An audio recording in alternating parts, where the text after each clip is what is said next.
When Cleveland Browns quarterbacks coach Bill Musgrave stepped in front of Mike and dropped the absolute rawest truth bomb about Shedeur Sanders' role on the team, it was like watching the PR mask slide right off. And what was underneath?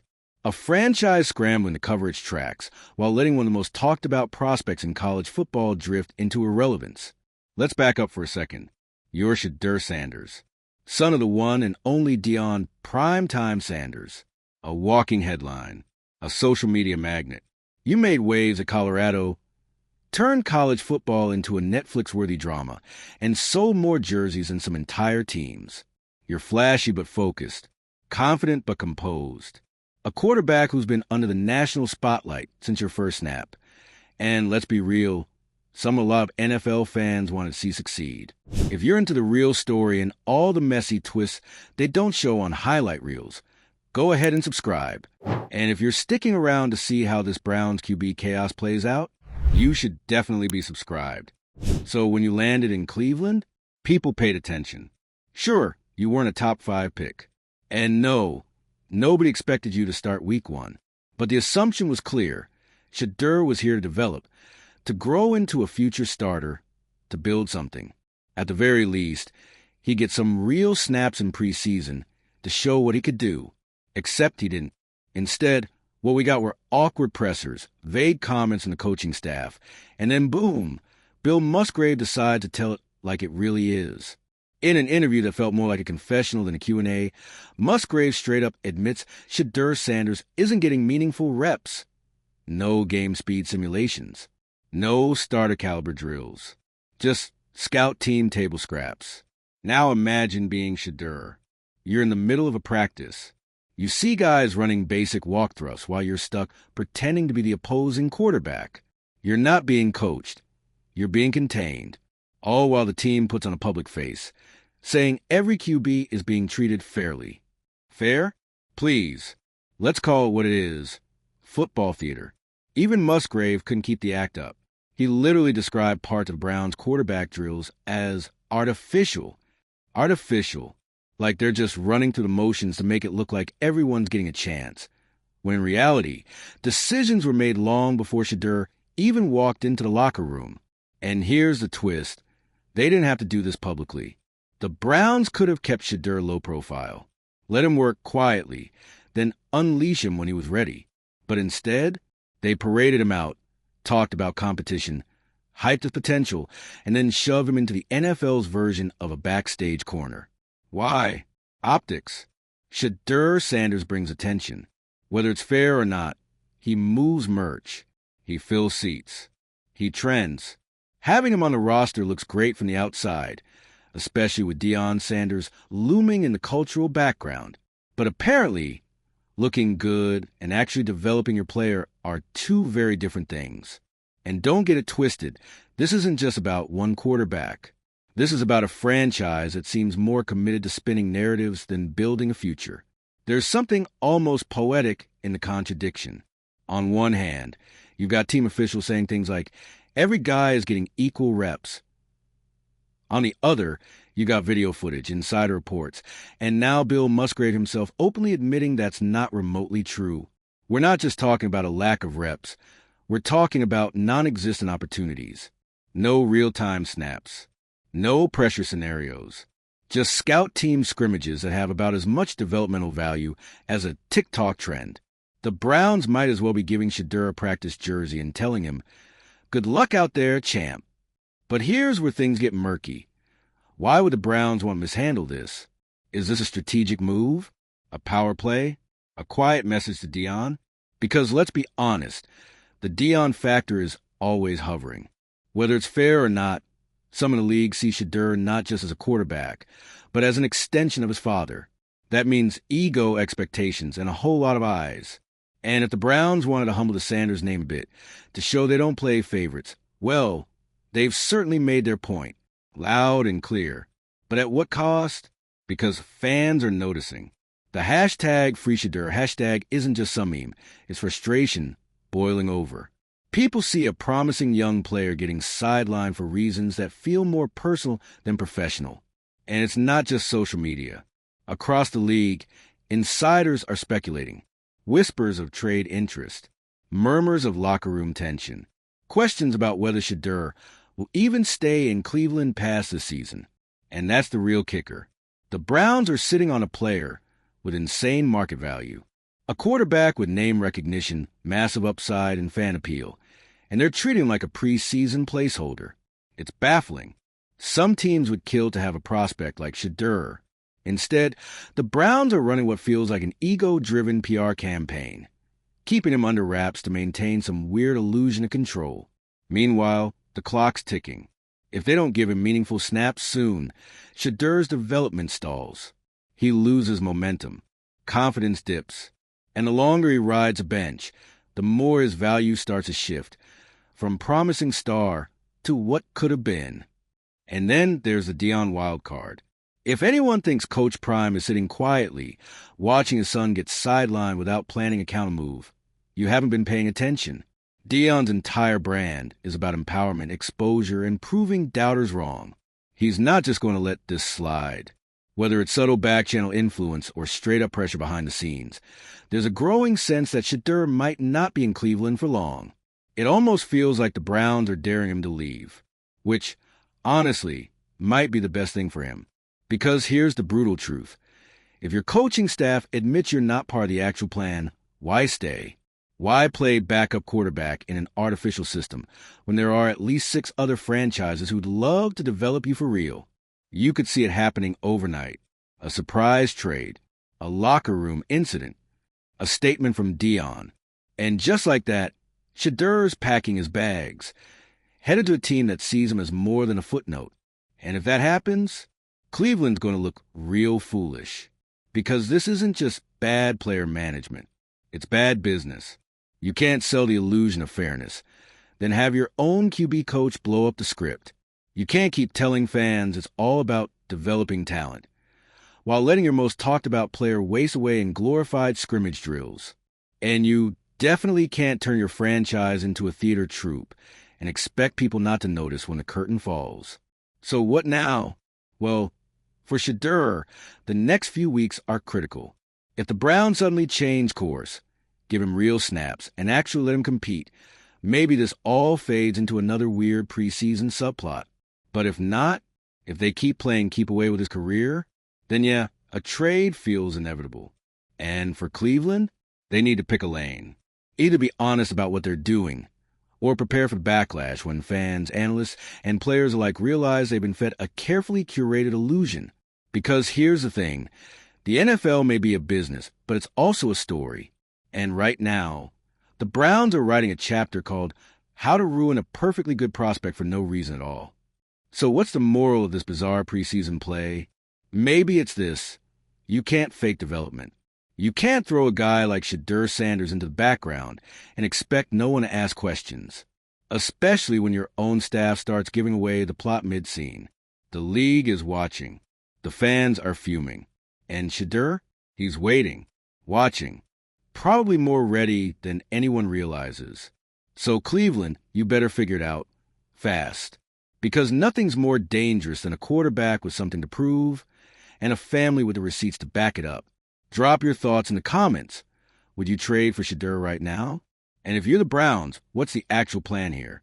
Hit subscribe for more meltdown, misfires, and mic drops. Because in the NFL, the drama never huddles. You know that moment in a movie where everything feels calm, but only because the real chaos is about to hit? That's exactly where we are right now in the Shedeur Sanders saga. The storm hasn't hit yet, but you can feel the wind picking up. The subtle glances from teammates, the odd tension in post-practice interviews, the fan whispers turning into full-on chants. This isn't just a bad preseason strategy anymore. It's a boiling point.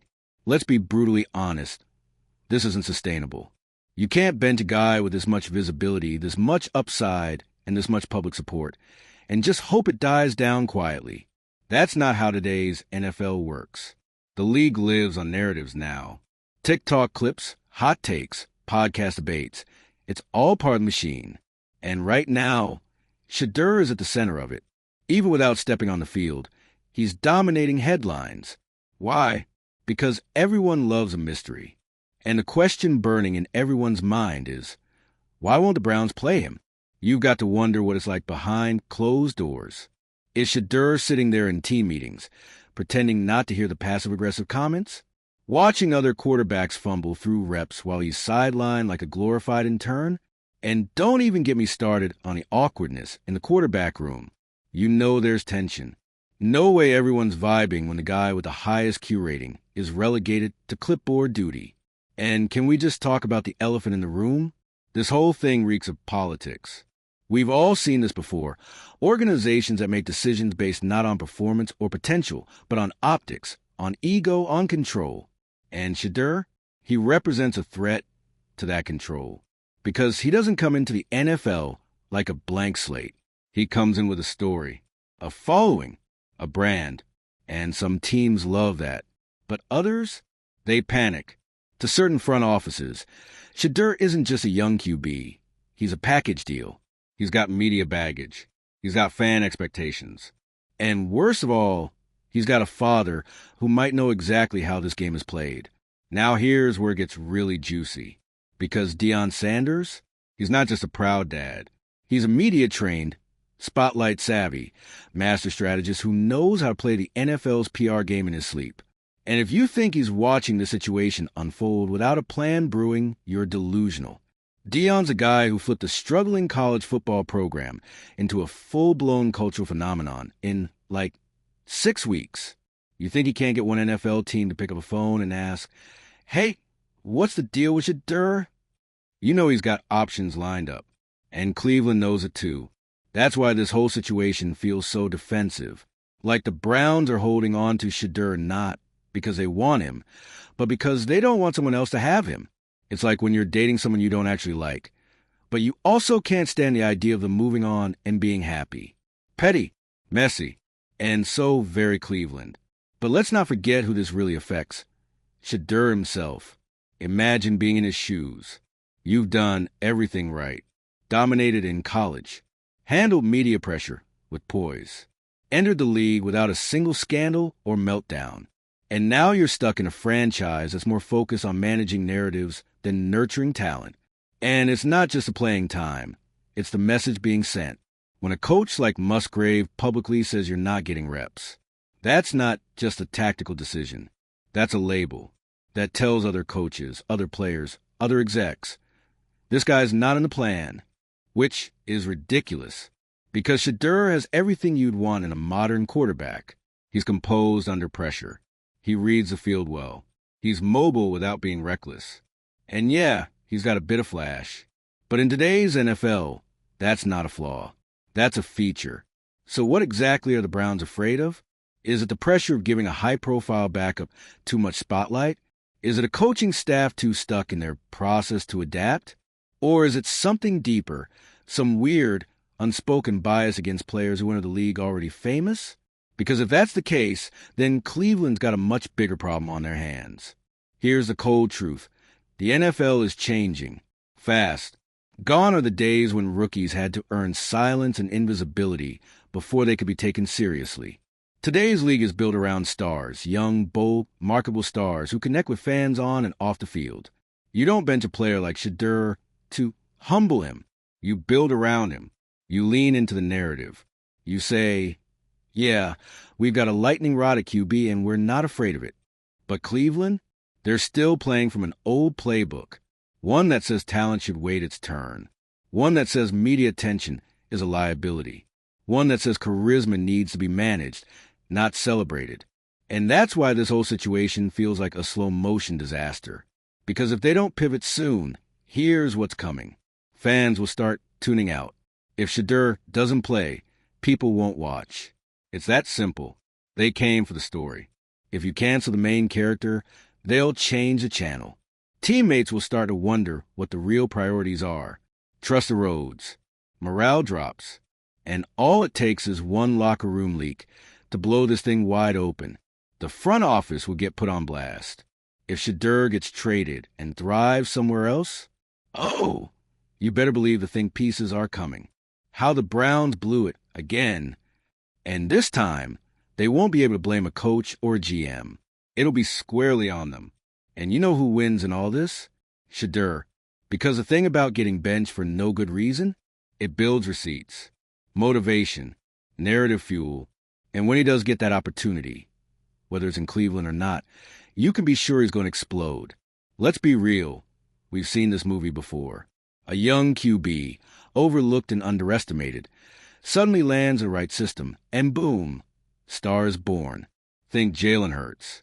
Think Brock Purdy. Even Geno Smith had a glow-up when people finally gave him a second look. And Shedeur, he's got that same spark. That same just wait energy. You can see it in his interviews. Calm, measured, focused, not sulking, not clapping back. Just quietly waiting for the opportunity to prove everyone wrong. Honestly, it's kind of beautiful. In a messed up, toxic NFL soap opera kind of way. So where does that leave us? Cleveland's got a choice to make. Fast. Either they change the script, start giving Shedeur real reps, show the fans are serious about his development, and let the kid play, or they keep running this fake theater of competition and risk becoming the latest cautionary tale in NFL mismanagement. Because here's the thing. You can only gaslight your fan base for so long. Eventually, people stop believing. The boos get louder. The memes get meaner. And the next thing you know, your most promising player is lighting it up in a rival uniform while you're left wondering what went wrong. Spoiler alert, everything. So what's the move, Browns? You've got the talent. You've got the media attention. You've even got the fan interest. For now. But if you want any of that to matter in 6 months, you need to stop treating Shedeur Sanders like a marketing gimmick and start treating him like what he is. A quarterback with real potential, real presence, and real stakes. Tick-tock, Cleveland. This isn't just another preseason drama. It's your legacy on the line. And for Shedeur, the story's just getting started. Because once a coach like Bill Musgrave publicly says, yeah, Shedeur isn't getting meaningful reps, it becomes impossible to walk that back. You can't stuff that truth back into a soundbite. You can't PR spin it into a developmental strategy. That comment hangs in the air like smoke after a blown coverage. Everyone hears it. Everyone smells it. And suddenly, all the carefully crafted talking points from the Browns front office sound hollow. Musgrave didn't just expose a practice rotation. He exposed the fact that Shedeur Sanders' presence on this team might have never been about development. It was about marketing, optics, headlines. It's like Cleveland saw a golden opportunity to grab one of the biggest names in college football and thought, hey, this will look great on the press release. But now that he's actually in the building, now that he's expecting real reps, real growth, and, God forbid, a real shot at climbing the depth chart, now it's awkward. Now it's, let's keep things internal. Now it's, we're rotating QBs, as if anyone watching practice can't see who's getting frozen out. And that's what stings most. Because Shedeur's not asking for a handout. He's not throwing sideline tantrums. He's not giving diva energy. He's doing everything right, publicly, showing up, staying quiet, working hard, trusting the system, even when it's obviously broken. That level of restraint, that's not easy. Not when your last name is Sanders and your entire brand has been built on proving people wrong. You think Dion hasn't called? You think his phone isn't buzzing with agents, execs, and sports networks all itching for the inside scoop? Of course it is. But Shedeur's still playing a long game. For now. Because every day that passes, every practice that ends without him getting under center, every coach speak quote that dances around his absence, it's all stacking up. And eventually, something's going to snap. It could be Shedeur. Maybe he finally speaks out, respectfully but clearly. Maybe he says, I came here to compete, and I'm not being given that chance. Boom. ESPN special. First take debate. League-wide reactions. Or maybe it's a leak. A teammate goes off record. A frustrated coach whispers something to a reporter. Maybe someone inside the building finally says what everyone's thinking. We don't know what they're doing with him either. Because let's not pretend this kind of dysfunction stays private forever. Not in a league that practically runs on drama. One quote, one viral video, one sideline camera catch, and the narrative flips from rookie QB waiting his turn to young talent trapped in a toxic system. And when that happens, the floodgates open. Suddenly other teams start circling. GM texts get sent. Front offices start asking themselves, what would it take to get Shedeur out of Cleveland? They've seen this movie before. They know the signs. And if a team with a stable coaching staff and a real developmental program catches a whiff that Shedeur's available, trust me, they'll pounce. And that's where this story could go nuclear. Because if Cleveland loses Shedeur after tanking his reps, after squandering the momentum he had coming out of Colorado, after dragging him through the preseason mud, then yeah, that's not just bad optics. That's a full-blown organizational failure. A failure that's going to haunt them. Imagine this. A year from now, Shedeur's traded to a team like Atlanta or Las Vegas. He's getting real coaching, real game time. The fan base loves him. The offense clicks. He's putting up stats, doing post-game interviews in designer suits, talking about believing in himself, and finally being in a system that sees his value. Meanwhile, the Browns are still cycling through mid-tier QBs, trying to get someone to throw for 200 yards without imploding. The fans? Furious. The media? Ruthless. And the highlight reels? They'll be splicing Shedeur touchdowns with the words, Cleveland could have had this. Because the NFL never forgets. When you fumble a star, you wear that forever. Just ask Chicago how often they hear about Patrick Mahomes. Ask the Giants how many times Daniel Jones gets compared to literally anyone drafted after him. It sticks. And if the Browns mess this up, and let's be real, they already are, this becomes their new brand. The team that could have had it all and chose chaos instead. It almost makes you wonder, are they doing this on purpose? Are the Browns afraid of what Shedeur could become if they give him the spotlight? Because let's not ignore the obvious. If Shedeur actually starts shining, it creates pressure. Pressure on the current starter. Pressure on the coaching staff to adapt. Pressure on the system they've built around someone else. And maybe Cleveland isn't ready for that. Maybe they'd rather not take that risk. Maybe keeping Shedeur quiet, tucked away, and uncontroversial is easier than facing the reality that their whole QB plan could get flipped on its head the moment he steps on the field. But here's the thing about suppressing talent. It always comes back to bite you. Always. The league loves a redemption arc. And if Shedeur becomes the next guy to leave Cleveland and succeed, you better believe it'll be headline news. Because it's not just that he's talented. It's that he's relevant. He's culturally plugged in. Gen Z knows him. Fans outside of Cleveland know him. He's got crossover appeal. NFL teams would kill for that combination. And the Browns are just sitting on it like it's a paperweight. Let's just call it what it is. Wasteful. You don't get opportunities like this often. A quarterback with pedigree, poise, and public support, that's a gold mine. And Cleveland is burying it out of sheer stubbornness. Which begs the question, what's it going to take? What has to happen for the Browns to wake up and realize what they have? An injury in the QB room? A viral video of Shedeur throwing bombs in warm-ups? A fan protest? Dion going full scorched earth in an interview? Or maybe, and this would be rich, they wait just long enough to realize they need him right after he's gone. Because that's the trajectory we're on. And at some point, the Browns are going to have to face the music. Whether it's next week or next season, they're going to have to answer the question, why didn't you play him? And if the answer is, because we didn't want to deal with the noise, then guess what? You created the noise. You amplified the noise. You turned the preseason into a soap opera and gave everyone front row seats. So now, the only question left is this. Are you going to let Shedeur Sanders rot on your depth chart of pride? Or are you finally going to swallow your ego, trust your eyes, and put the kid in the game? Because like it or not, your window's closing. Tick, tock. And Shedeur? He's just getting warmed up. All right, your turn. What would you do if you were Shedeur? Stick it out and try to earn reps in a system clearly playing favorites? Or pull the plug and push for a trade to a team that actually sees your value? Drop your takes in the comments. We know you've got some. And if you want more NFL drama, power plays, and player meltdowns, hit that subscribe button. Because in this league, the sidelines are never silent.